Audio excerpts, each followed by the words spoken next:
Olá, meus irmãos e irmãs na fé, como está sendo o seu dia? Eu espero que esteja bem. Para não atrapalhar sua meditação de hoje, inscreva no canal, ative o sininho e deixe o seu like. São essas atitudes que ajudam na causa da divulgação do Evangelho em todo o Brasil. Sem mais delongas, vamos para o vídeo.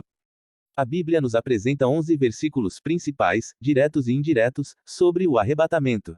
Direto quando a palavra arrebatamento está incluso no versículo, e indireto quando o verso traz a ideia do arrebatamento, mas o nome em si não está incluso no versículo. Então vamos estudar. Você talvez tenha ouvido falar por aí que as pessoas vão desaparecer em todos os lugares, e outras irão ficar para trás por causa da Bíblia. Mas será que essa é a verdade? O arrebatamento é uma das promessas mais esperadas pelos fiéis, e o evento mais temido pelos os que rejeitam sua palavra. Talvez você esteja sendo enganado a respeito de como o evento ocorrerá. Vamos analisar a Bíblia juntos, e aprender a verdade de uma vez por todas. Olha o que diz os versículos. Apocalipse 1:7, eis que ele vem com as nuvens, e todo olho verá, até mesmo aqueles que o transpassaram, e todas as tribos da terra se lamentaram por causa dele. Assim será. Amém. Esse versículo mostra que a segunda vinda de Cristo será gloriosa, inconfundível, pública e inescapável. Ele virá como o Rei do Universo, como o grande juiz deste mundo, e ninguém poderá ignorar ou se esconder dele. Ele trará alegria para os seus fiéis, mas lamento e desespero para os seus inimigos. João 14:1-3 Não se perturbe o coração de vocês. Creiam em Deus, creiam também em mim. Na casa de meu pai há muitos aposentos, se não fosse assim, eu lhes teria dito. Vou preparar-lhes lugar, e se eu for e lhes preparar lugar, voltarei e os levarei para mim, para que vocês estejam onde eu estiver. Nesse versículo percebemos a palavra, levarei. Essa é uma promessa de Jesus, depois é dito que iremos para onde ele vai. Aqui o arrebatamento é expressado no retorno de Jesus, só iremos com ele quando ele vier.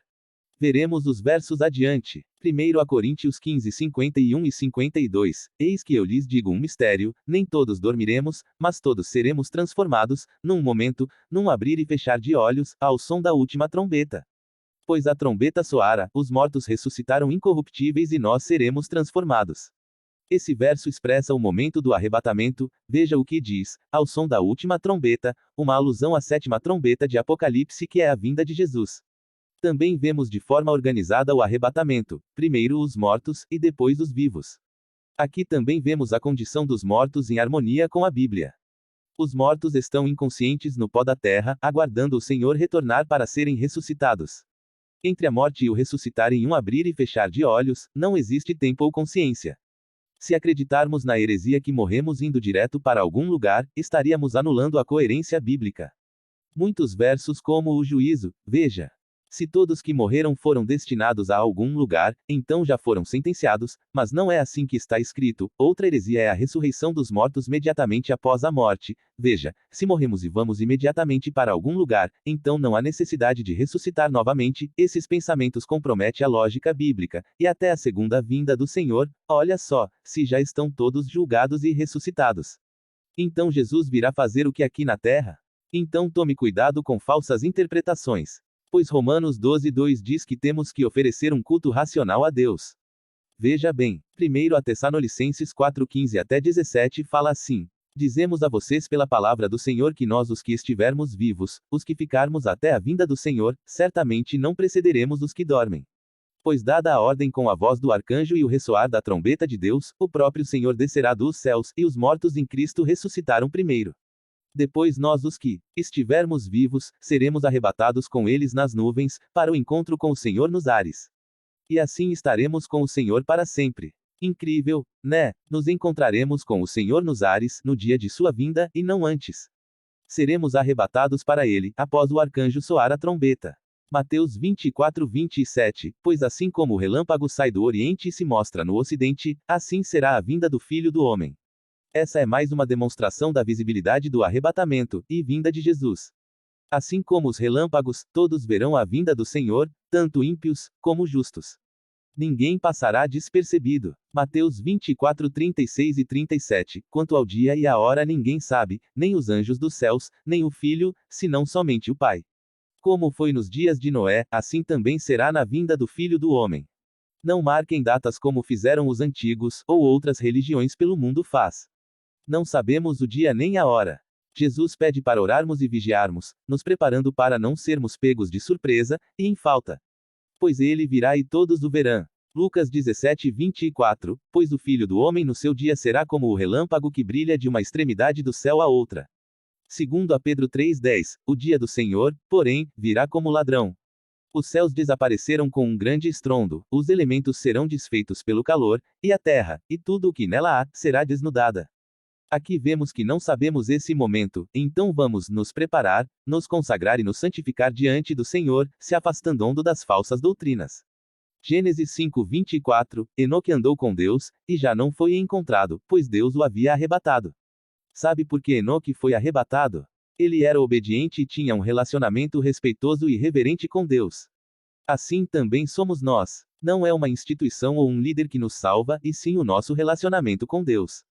Os líderes e congregações são partes importantes segundo a Bíblia, mas a salvação é responsabilidade de cada um.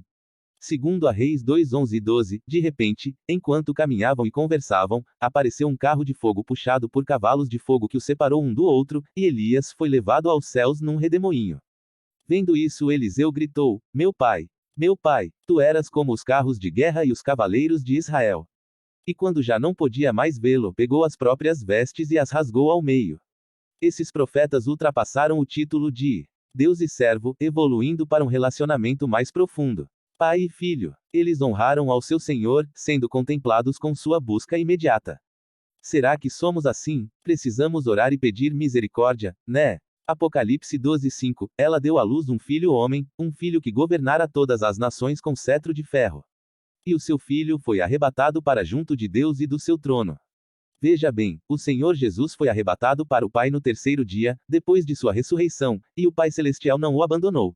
Agora eu te pergunto, onde está sua fé em meio às aflições? Às vezes falhamos, certo? Então que tenhamos fé de verdade no Senhor. O que aprendemos hoje? Vamos para um resumo. Descobrimos que não existe uma data marcada para a vinda do Senhor. Ele virá no momento em que menos esperarmos. E por isso devemos estar preparados, batizados e vivendo com obediência. Também descobrimos que o arrebatamento será mediante a vinda de Jesus. E todo olho verá esse grande momento, ninguém será capturado secretamente.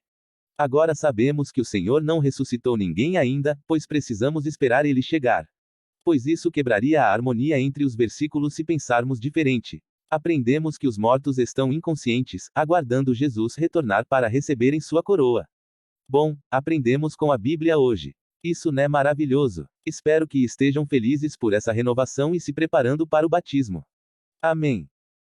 Amém, Jesus. Bom, que alimento maravilhoso, certo? Não esqueça de se inscrever e voltar para nossas meditações diárias. Tenha um bom dia. Até mais. E que Deus abençoe você e sua família.